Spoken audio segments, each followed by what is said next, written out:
जय हिंद दोस्तों। स्वागत है सभी का।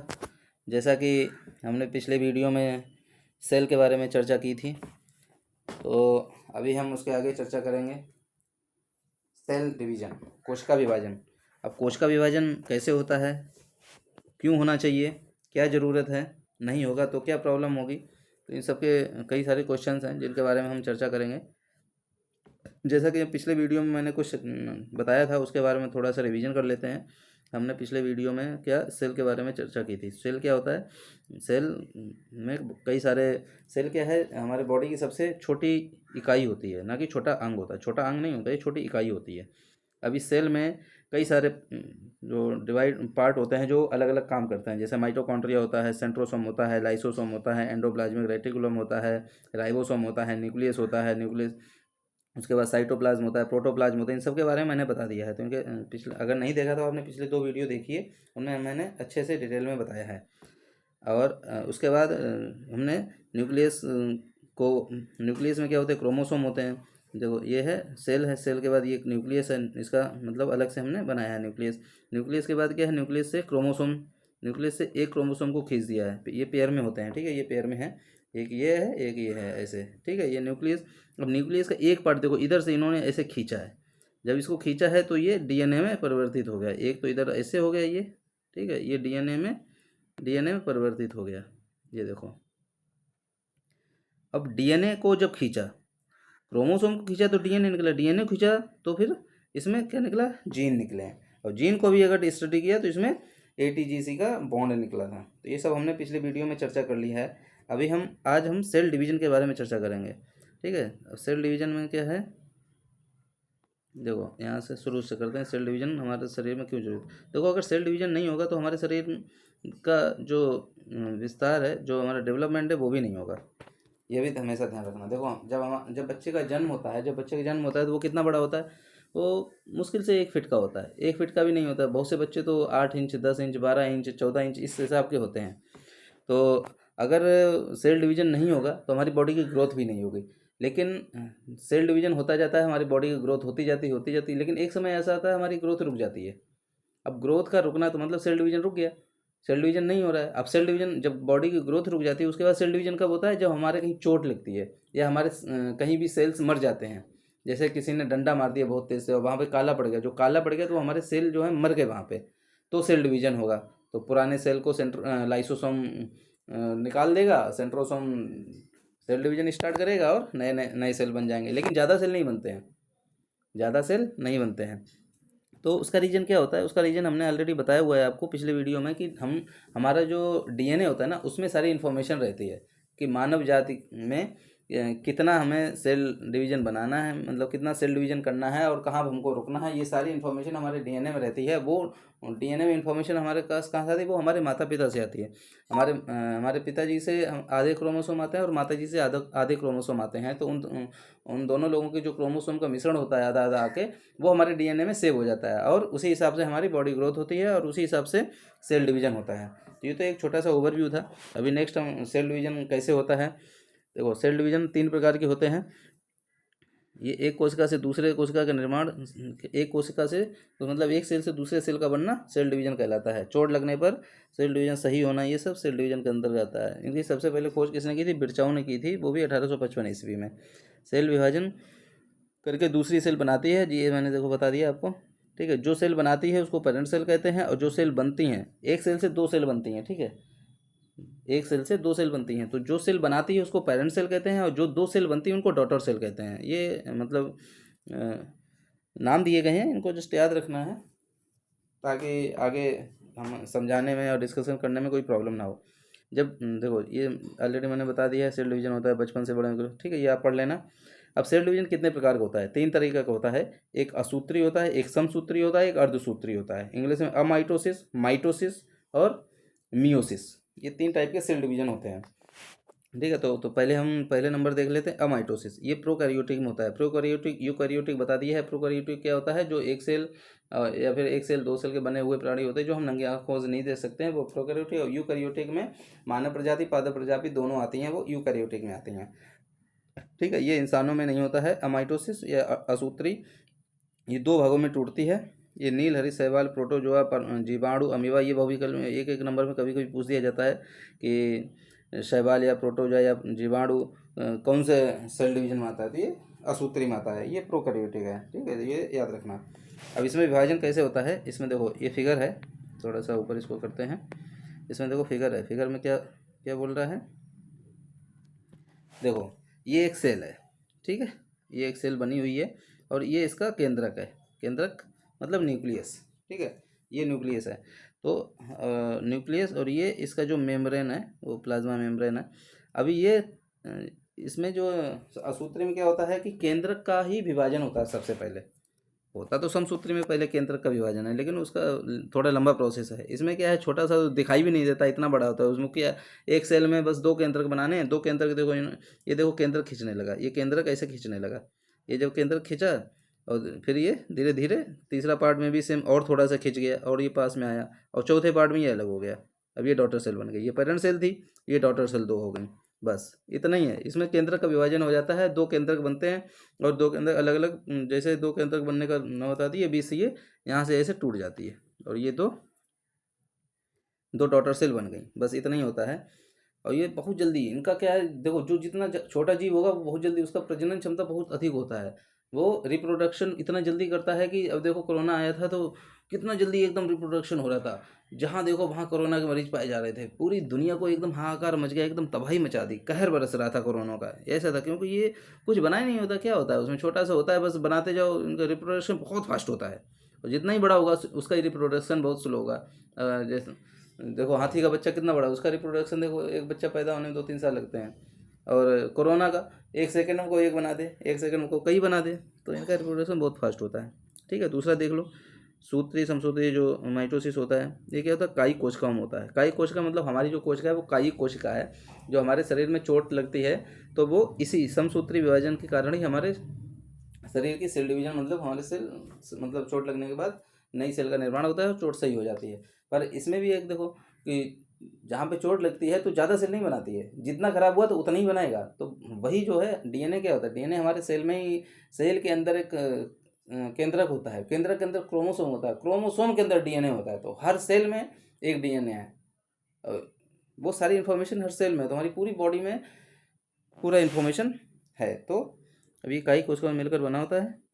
कोशिका में टूट फूट भरपाई करना, ये 5 प्रकार की होती है। ठीक है, अब ये 5 प्रकार की समसूत्री, ये थोड़ा ध्यान से पढ़ना है, इसमें थोड़ा कन्फ्यूजन नहीं होगा, डोंट वरी, अच्छे से बताऊंगा। देखो इसमें क्या है, पेरेंट सेल से डॉटर सेल का निर्माण होता है, घाव भरना इसी क्रिया से होता है, कटे फटे अंगों की मरम्मत करना। इसको जर्मनी के जीव वैज्ञानिक थे वाल्टर वाटर फ्लेमिंग, इन्होंने 1879 में से देखा था, 1882 में इस प्रक्रिया को माइटोसिस का नाम दिया गया था। ठीक है, ये 5 प्रकार से होता है, interphase, prophase, metaphase, anaphase, telophase. ठीक है, ये 5 प्रकार से होता है। तो देखो इनके जो 5 प्रकार एक बार देख लेते हैं, फिर फिगर से भी देखेंगे।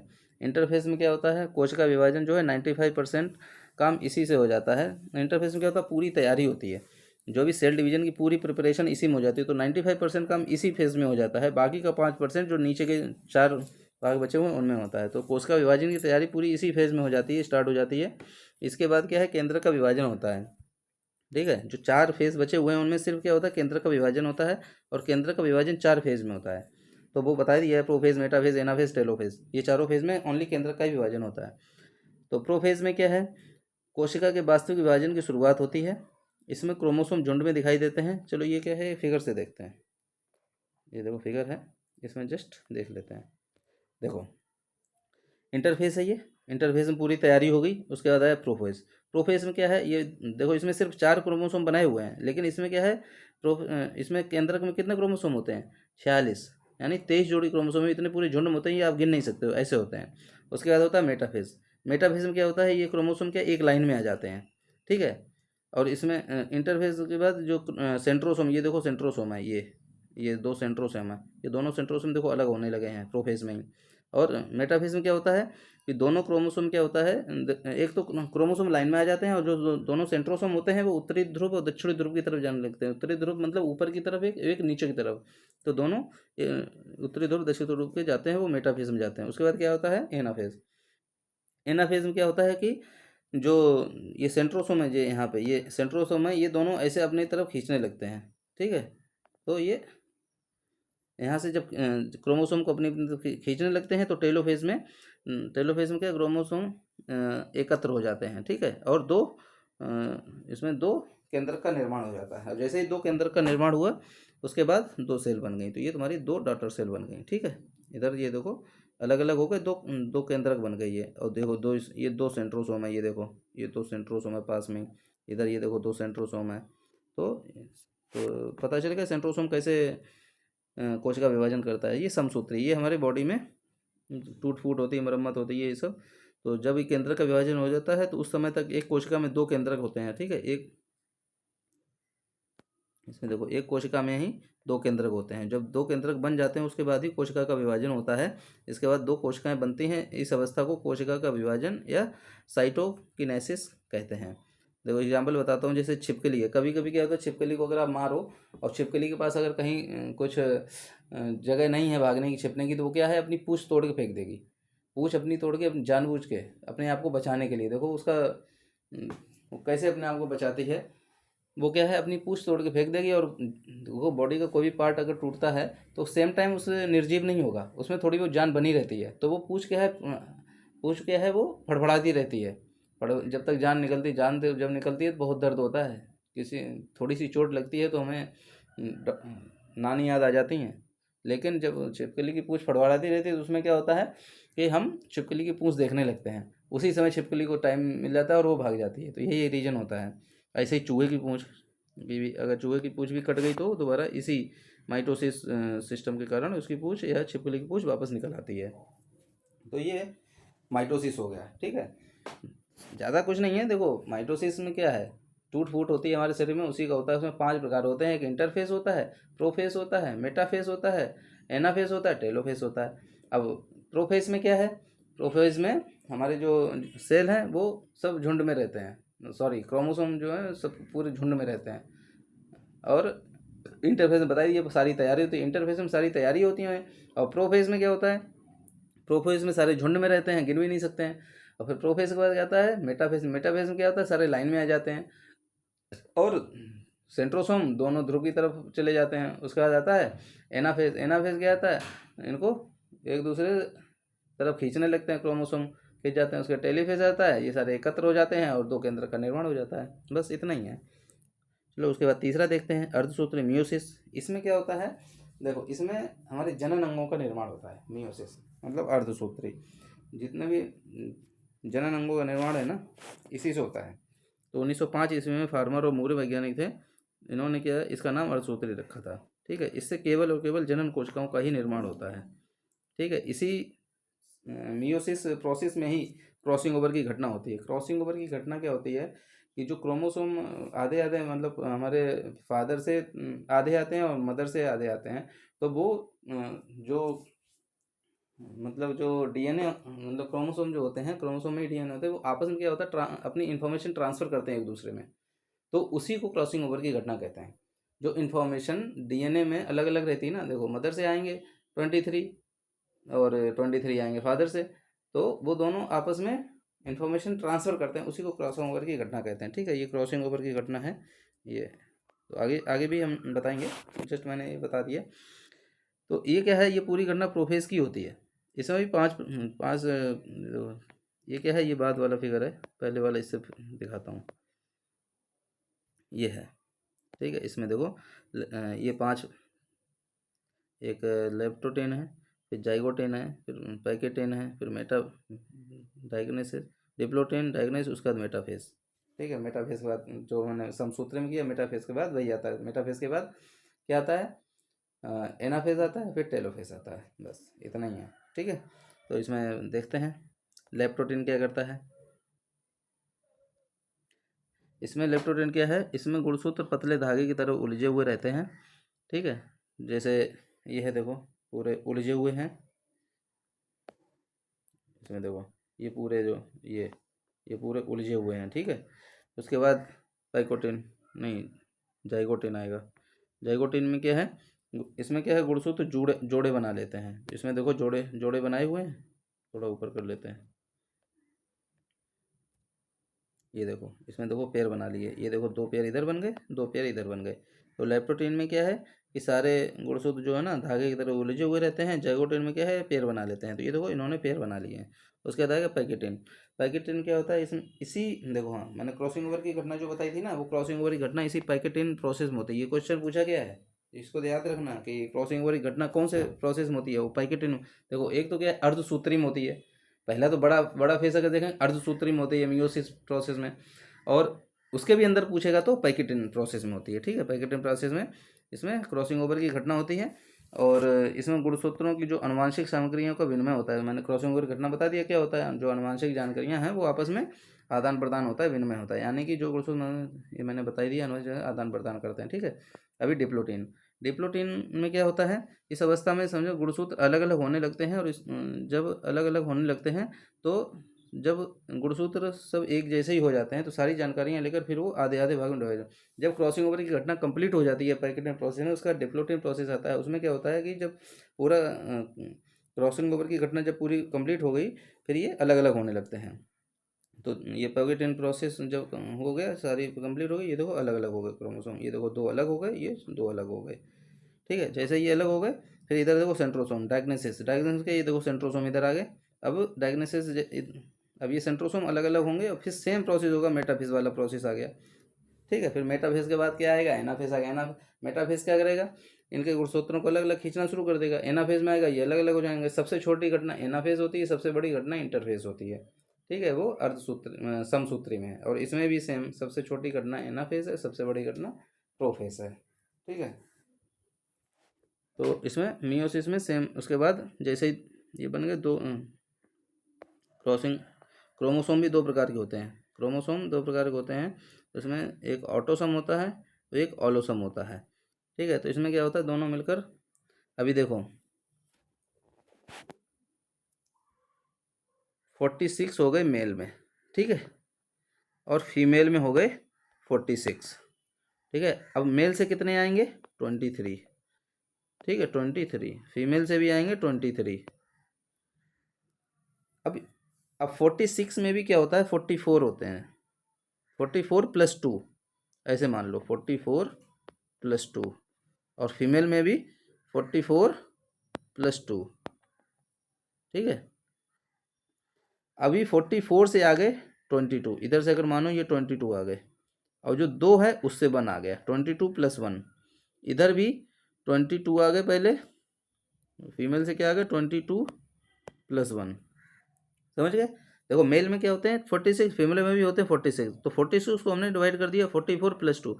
ये जो 44 है ये हो गए ऑटोसोम, और ये 2 जो है ये हो गए ऑलोसोम। ये क्रोमोसोम का है डिवाइडेशन। ठीक है, ऐसे ही 46 होते हैं फीमेल में, फीमेल में भी 44+2। चलो फिर से एक बार इसको बताता हूँ मैं।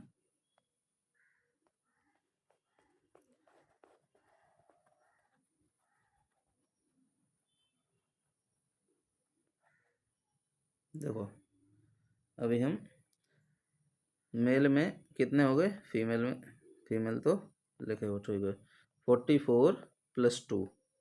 ठीक है, फीमेल में भी हो गए 44+2। ठीक है, अभी आधा ही आधा आना है। अर्धसूत्री में देखो नाम से ही पता चल रहा, अर्ध अर्ध मतलब आधा। अर्धसूत्री में इसमें क्या है, इसमें 44 से आएंगे 22+1, बच्चे के लिए बता रहा हूँ ये, इस 2 से आ जाएगा 1। ऐसे ही फीमेल से भी 22+1। अब ये देखो जो 24 थे ये ऑटोसम कहलाएंगे, ये 24 है ऑटोसम कहलाएंगे, ये जो 2 है ऑलोसम, दोनों में सेम ही है ये, मेल में भी फीमेल में भी। अब ये 22 आ गए ऑटोसम से, 1 आगे, आधा ही आना है, अर्धसूत्री है तो आधा ही आना है। 44 से 22 आ गए, और 2 से 1 आ गया, तो ये हो गए ऑटोसम, ये हो गए ऑलोसम।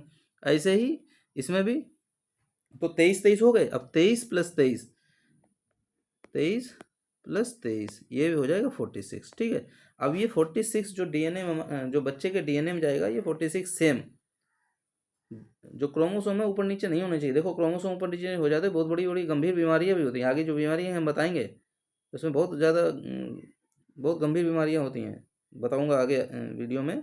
तो ये क्रोमोसोम ऊपर नीचे नहीं होने चाहिए। 46 हो गए। अब जननांग का निर्माण हो गया। ठीक है, तो ये तो मैंने बता दिया अर्धसूत्री जनावर निर्माण कैसे होता है। अब हम बताएंगे कि बच्चे का निर्माण जो होता है उसके क्रोमोसोम कैसे होते हैं। और एक चीज़ बता देता हूँ, इसमें जो मेल में होते हैं, मेल में क्रोमोसोम 2 टाइप पाए जाते हैं, एक्स और वाई।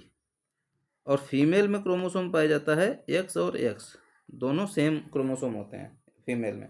मेल में एक्स और वाई क्रोमोसोम पाया जाता है, ये हमेशा ध्यान रखना, ठीक है। तो अभी नेक्स्ट हम यही देखेंगे। देखो, जब लड़के का जन्म होता है ना, तो लड़के मेल में हमने बता दिया ना, मेल में क्रोमोसोम कौन सा हो गया, एक्स और वाई, ठीक है। और फीमेल में एक्स और एक्स, ये तो सबसे ऊपर पहुंच गए। यहाँ पे हम देख रहे थे ना, ठीक है। मेल में एक्स और वाई हो गया और फीमेल में एक्स और एक्स हो गया, ये ऑलरेडी मैंने बता ही दिया है, फीमेल में एक्स और एक्स हो गया। अभी जब बच्चे का जन्म होगा, जैसे लड़के का जन्म अगर होना है, जैसे लड़के का जन्म होगा तो लड़के में कौन सा क्रोमोसोम आएगा, एक तो एक्स आएगा और एक वाई आएगा, यही क्रोमोसोम आएगा ना। तो सिंपल है, देखो एक्स रहता है तो कन्फ्यूजन रहेगा कि मेल से आया कि फीमेल से आया, लेकिन अगर वाई आ गया क्रोमोसोम तो कन्फर्म है कि ये मेल से ही आया हुआ है, क्योंकि फीमेल में तो वाई क्रोमोसोम होता ही नहीं है। और एक्स जो क्रोमोसोम मेल में भी है और फीमेल में भी है, तो ये कन्फर्म है कि ये एक्स जो क्रोमोसोम है ये फीमेल से आया हुआ है, ठीक है। तो लड़के का जन्म कब होगा कि मेल से वाई क्रोमोसोम आए और फीमेल से एक्स क्रोमोसोम आए, तो लड़के का जन्म होगा। अब लड़की का अगर जन्म हुआ है तो एक्स और एक्स क्रोमोसोम हो, क्योंकि फीमेल में एक्स और एक्स क्रोमोसोम है, तो सिंपल है कि मेल से भी एक्स क्रोमोसोम आया है और फीमेल से भी एक्स क्रोमोसोम आया है, ठीक है। तो ये अभी मुझे लग रहा है कि आप लोग समझ गए होंगे कि लड़के का जन्म कब होता है, लड़की का जन्म कब होता है। तो ये क्रोमोसोम का ही पूरा मामला होता है, इसी को थोड़ा समझ गए, इतना ज़्यादा टफ भी नहीं है, थोड़ा अगर दिमाग लगाओगे, अगर नहीं समझ में आ रहा है तो आप 2 बार इसको देख लेना, मैंने 2-3 बार बता दिया है। तो अभी कोई कन्फ्यूजन नहीं होना चाहिए एक्स और वाई और एक्स के कन्फ्यूजन में। तो लड़के का जन्म हो गया। अभी देखो, एक क्वेश्चन बार बार होता है, जुड़वा बच्चों का जन्म। जुड़वा बच्चों का जन्म के बारे में हम तुम्हें बताएंगे जब रिप्रोडक्शन चैप्टर पढ़ाएंगे, रिप्रोडक्शन में, ठीक है। रिप्रोडक्शन जब चैप्टर आएगा उसमें हम बताएंगे जुड़वा बच्चों का जन्म कैसे होता है। अभी बस ये समझ लो, लड़का कब जन्म लेगा, लड़की कब जन्म लेगी, क्रोमोसोम क्या होते हैं बता दिया, ठीक है।